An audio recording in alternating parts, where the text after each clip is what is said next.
Well, it's time to crack open the Disney Vault again, and now we start talking about the movies that I'm just not a big fan of.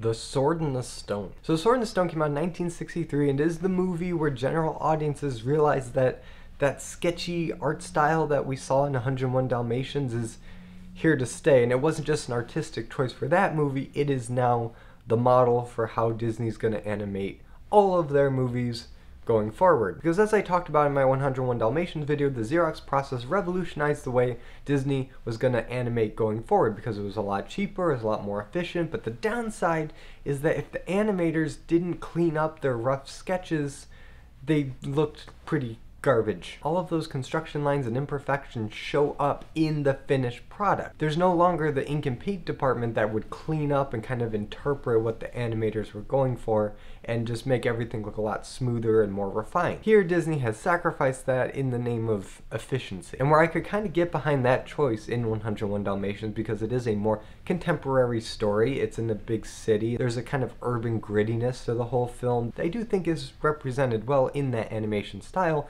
Here, we're talking about King Arthur, Camelot, Knights of the Round Table, all those great Arthurian legends of the Middle Ages and the knights and the castles and dragons and magic. All that wonder you think would work really well in a Disney animated movie. And if they did it in an art style similar to Sleeping Beauty or even Cinderella, I think it would work really well. But there's something about this sketchy art style that I just don't think meshes with this fantasy, otherworldly land far away setting. But even if a movie has lackluster animation, it can still win me over if there's interesting characters, an interesting story, some good action, and this movie doesn't really have that either. This movie is a very mellow, easygoing kind of story. It doesn't really focus on the Arthur stuff that you might know from like Camelot or even Monty Python's Holy Grail. Instead, it focuses in on the time when Arthur was young. He was called Wart. He wasn't even called Arthur, really.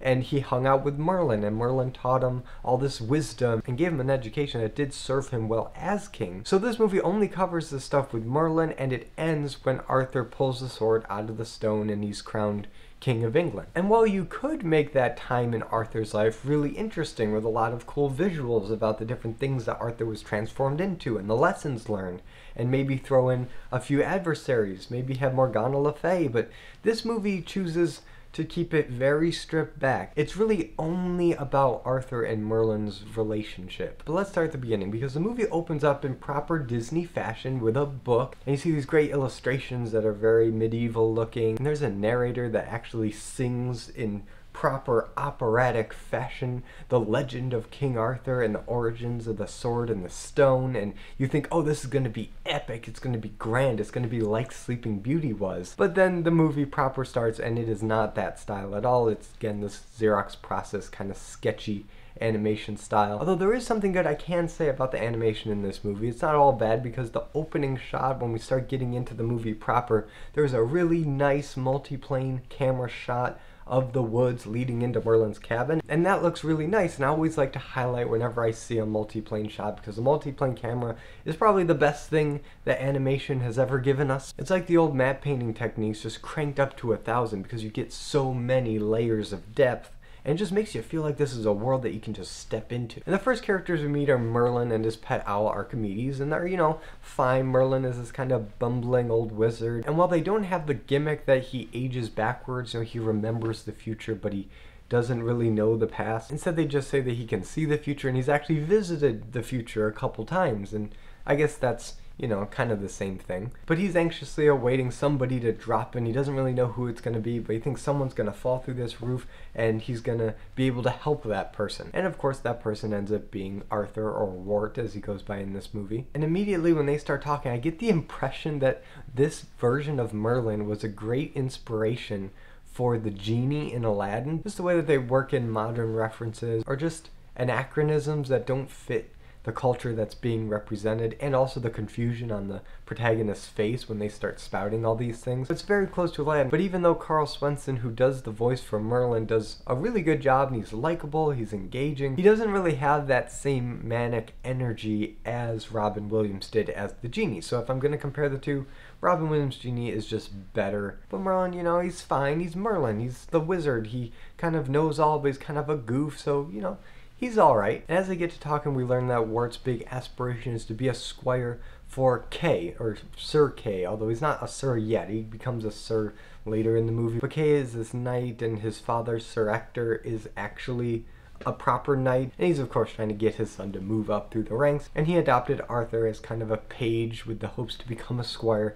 to his son. And talking about Kay and Ector real quick, these guys, they're fine as far as antagonists go. They're just kind of generic knight and kind of lord-ish characters. But the thing that does stick with me is their voices, because their voices are so exaggeratedly British that they almost sound like Monty Python characters, especially Kay. There's something about his Cockney accent that's just so over the top that it's just kind of enjoyable to listen to. But Merlin thinks that Wart can do so much better than just being a squire, so he kind of takes it upon himself to be Wart's mentor. And now we get all the stuff that you probably remember. If you remember anything from The Sword and the Stone, you probably remember the different animals that they turn into, and it starts off with the fish, and they're in the moat of the castle, and they just turn into some fish so that Arthur can kind of experience what it's like to be a fish and understand instinct and reflexes and predator-prey relationships. And speaking of predators, we get this really creepy looking pike fish that doesn't even really look like a pike. He looks more like a barracuda crossed with a crocodile. In fact, I'm pretty sure they used the crocodile from Peter Pan as a bit of inspiration in the animation and sound design for this character, because he is menacing, and when those jaws start snapping, you're like, oh my god, everybody in this pond is gonna die. And we also get probably the one song in this movie that I think everybody remembers from the first time that they heard it, and it's the That's What Makes the World Go Round song. For some reason, that song has always just stuck in my brain for ever since I was a real little kid. And you know, it's just one of those classic Disney songs. And I think what makes it stick is that it doesn't just work in the context of this movie. It's just kind of sweet and innocent, and you can just hear it playing in like the Disney parks and this kind of ambient noise, and it puts you in a good mood. But moving right along to the next animal that they turn into, it's the squirrels. And the squirrel scene is probably one of the funniest and most tonally confused scenes in this whole movie, because this is where Arthur really learns about gravity and attraction. Now there's different kinds of gravity. There's the gravity when you fall to the ground, which as a squirrel you got to be very aware of when you're jumping from branch to branch, but also the gravity of attraction and attracting a mate, because we've got this female squirrel that all of a sudden really has the hots for Arthur, and she's just all over him. She's playing games. She's confusing the heck out of him. And it is kind of sweet, because that is how little kids that don't really understand puberty interact, because girls tend to mature faster than boys, so they're usually more aware of relationships and love and attraction, and guys are just very confused by the whole concept. And Merlin is just having a ball watching this, because he's just reveling in Arthur's confusion. He thinks it's hilarious, until another lady squirrel starts hitting on him, and now he's all uncomfortable, just as uncomfortable as Arthur is. And it's a pretty light and entertaining sequence, and when Merlin turns back into Merlin the Magician, the lady squirrel runs off. But when Arthur does the exact same thing, turns human, it doesn't go down the same way. Instead, the movie gets very sad all of a sudden, because the squirrel sees Arthur as a human, and she's just heartbroken, and Arthur is trying to apologize to the squirrel, which, now that I'm saying it out loud, is so ridiculous and kind of hilarious, but the movie plays it dead serious, and the scene ends with this lady squirrel just sitting lonely on top of the tree crying. And for a movie that has shown zero interest in actually getting us emotionally invested in these characters, so far it's just been kind of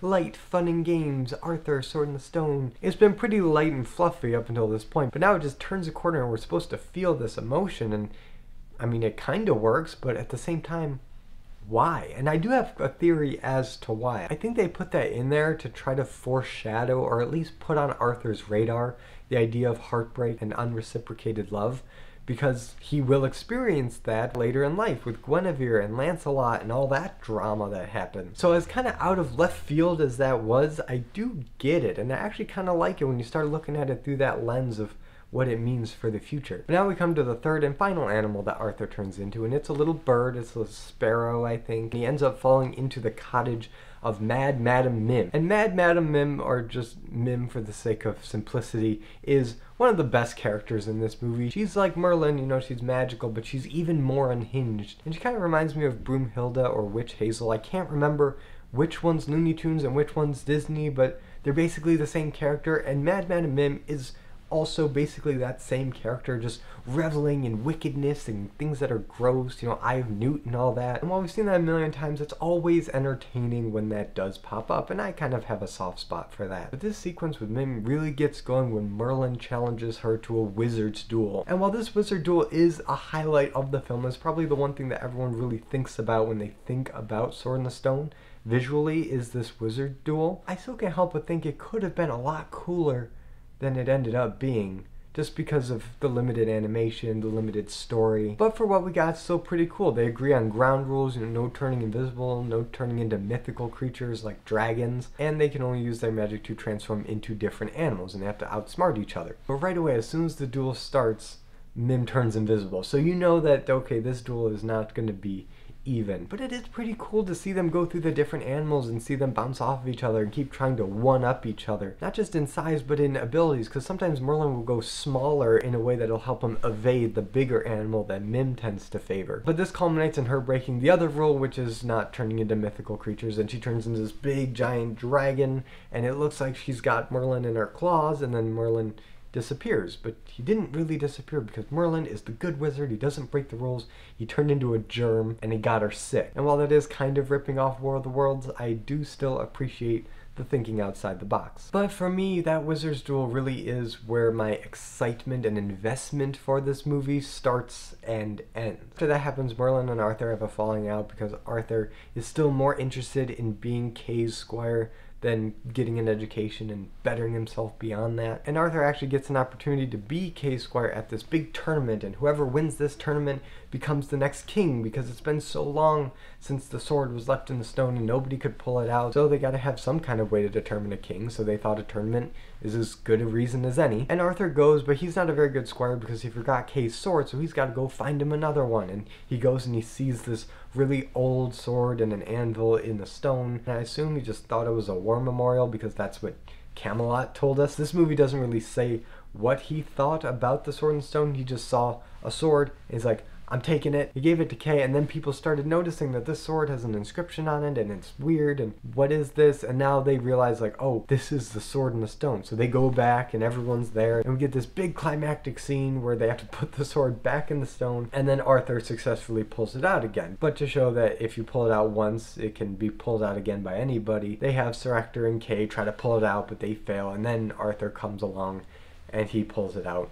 No problem. That's pretty much where the movie ends. Arthur is crowned king. He still looks about 12 to 14 years old, so he's a very, very young king. And we get Merlin back, and Merlin came back from Bermuda where he went to blow off some steam, but now he's back and he's going to help Arthur be the best king that he can be. So yeah, there's not a whole lot to really talk about with this movie, because at the end of the day, it's just a nice little romp through the Middle Ages with Merlin and Arthur. Maybe I would be more invested in the story if it had a better art style, because a good cohesive art style is a big thing for me, and having clean animation, especially from a Disney picture. Disney was the gold standard of animation at one time, and now because of the Xerox process, they just don't feel like they have that same prestige that they used to have. And when you're doing a story like Sword in the Stone, I feel like you gotta treat that with a kind of grand style. And even though this movie is definitely more interested in the small scale, relational, educational side of Merlin and Arthur's relationship when they first got to know each other, even that, for the most part, aside from the wizard's duel, feels kind of slow and monotonous and, for lack of a better word, educational. Because you're literally watching Wart